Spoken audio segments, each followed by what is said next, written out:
Welcome to this comprehensive masterclass on neck of femur fractures.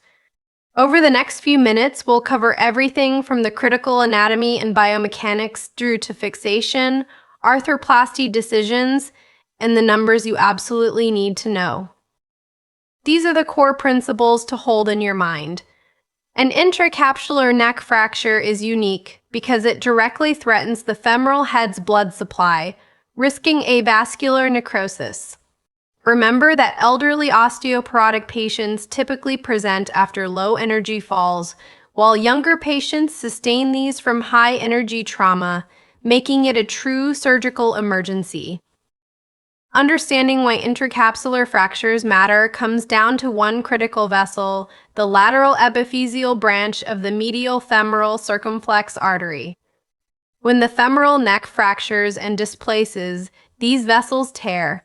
To make matters worse, synovial fluid washes out the fracture hematoma and no periosteal callus can form, which is why displaced fractures see avascular necrosis rates of 30 to 100% and non-union in 10 to 30%. The Gardin classification gives you a practical framework. Types 1 and 2 are undisplaced, meaning the retinacular vessels are largely intact, so you fix them with cannulated screws. Types 3 and 4 are displaced, the blood supply is compromised, and in the elderly population, you replace the femoral head. While Gardin describes displacement, Powell's describes biomechanics based on the fracture line angle. As the angle increases towards vertical, shear forces overwhelm compression forces.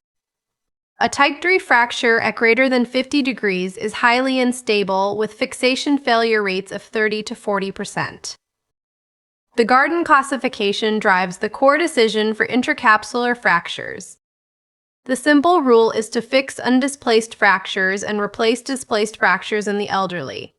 Gardin 1 and 2 are undisplaced and are fixed with cannulated screws.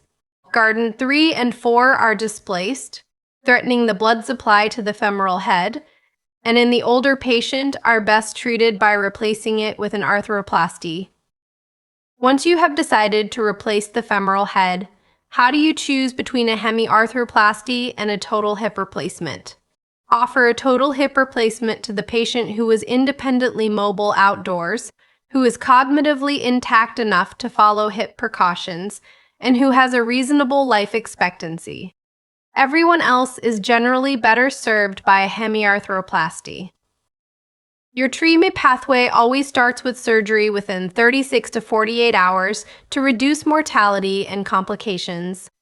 Fix undisplaced fractures with screws, replace displaced fractures in the elderly with arthroplasty, and crucially, in young patients under 65, perform urgent reduction and fixation within 6 hours to preserve the femoral head and minimize avascular necrosis risk. When fixing with cannulated screws, place 3 in an inverted triangle for optimal rotational stability. The inferior screw must sit along the calcar to prevent varus collapse, and all screws should be parallel with threads crossing the fracture site to provide interfragmentary compression. Aim the tip within 5 millimeters of subchondral bone. These are the numbers that define outcomes and guide surgical technique. 1-year mortality sits at approximately 30%, and the risk of avascular necrosis in a fully displaced Gardin 4 fracture can reach 100%. Always aim for a tip apex distance of less than 25 millimeters to avoid screw cutout and operate within 48 hours. For an independently mobile, cognitively intact 80-year-old with a Gardin 4 fracture, the answer is a total hip replacement. She meets the Mike criteria and will benefit from superior function while avoiding acetabular erosion.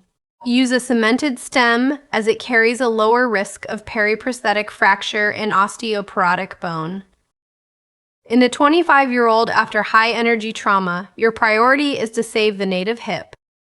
Attempt urgent close reduction and internal fixation within 6 hours using parallel screws or a sliding hip screw. You must counsel the patient about the high risk of avascular necrosis and non-union, which may ultimately require future arthroplasty.